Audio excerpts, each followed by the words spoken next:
Bonjour tout le monde une autre fois. Maintenant, on va focaliser sur la partie numéro 4, la dernière partie côté base de données Oracle, sauvegarde physique Herman.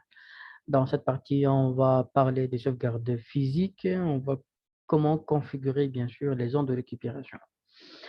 Euh, dans la partie 3 sur 4, on a vu les sauvegardes logiques, on a vu les exports, export. Donc, l'inconvénient des exports, comme on a dit, donc lorsqu'on va faire les imports, on va importer, d'accord, les tables, bien les schémas, ou bien même une base de données toute full, toute la base de données, d'accord?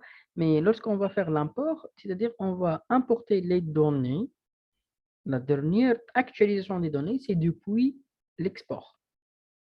C'est-à-dire, je vais prendre un exemple pour faciliter les choses.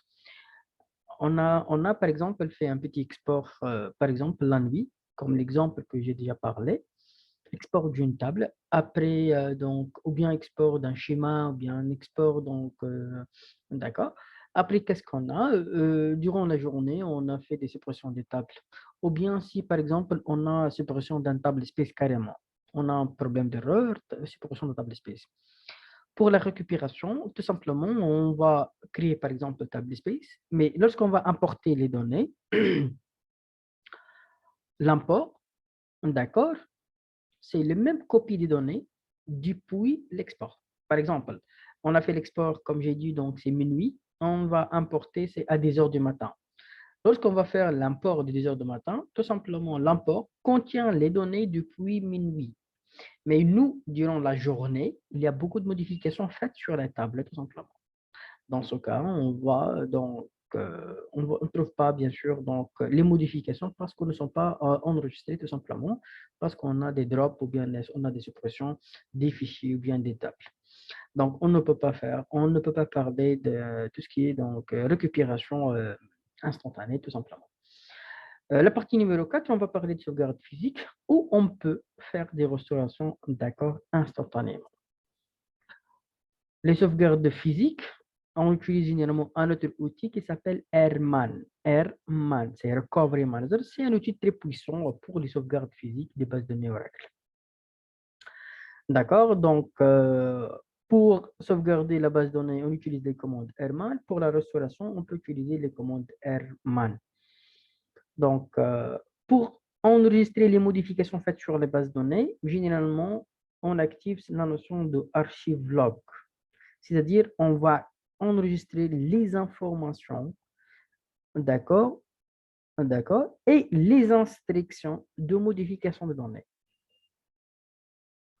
Donc, la différence entre tout ce qui est export-import et Herman, si Herman, on a fait un export physique, par exemple, la nuit, depuis la nuit jusqu'à maintenant, toutes les modifications des instructions update, delete, insert, create, d'accord, sont déjà tout simplement faites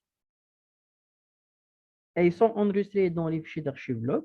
En cas de problème, par exemple, à 10 heures, on peut restaurer les tables space et on peut faire une opération de récupération, ce qu'on appelle recover. Depuis quand? Depuis les fichiers de journalisation, d'accord? Et aussi depuis les fichiers d'archives log. Si l'archive log est activé, bien sûr. Les fichiers d'archives contiennent des informations de modification des données. Donc, jusqu'à la fin. Ce qu'on appelle une restauration instantanément. Pour configurer l'archive log, il faut activer ça, mais aussi il faut configurer la zone de récupération rapide. Cette zone de récupération rapide, c'est la destination par défaut de backup Oracle, c'est la destination par défaut des fichiers d'archive log. D'accord? Donc, on va commencer bien sûr les étapes. Ici, c'est toujours c'est le même environnement. N'oubliez pas, c'est toujours, n'oubliez pas, .ranv, ORCL, SQL+, slash al6dba. Plutôt donc 6 dba déjà. D'accord? La zone de récupération rapide est définie par un paramètre qui s'appelle, d'accord, on peut utiliser show paramètre qui s'appelle généralement recovery dest. Donc, je peux utiliser juste show paramètre pour afficher les paramètres d'initialisation. Recover, ça, ce paramètre, il n'est pas configuré. Il ne contient rien tout simplement. Même aussi, il y a le DB recovery dest, c'est combien de taille.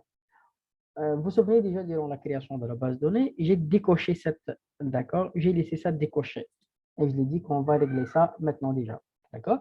Donc, la zone de récupération rapide déjà, ok.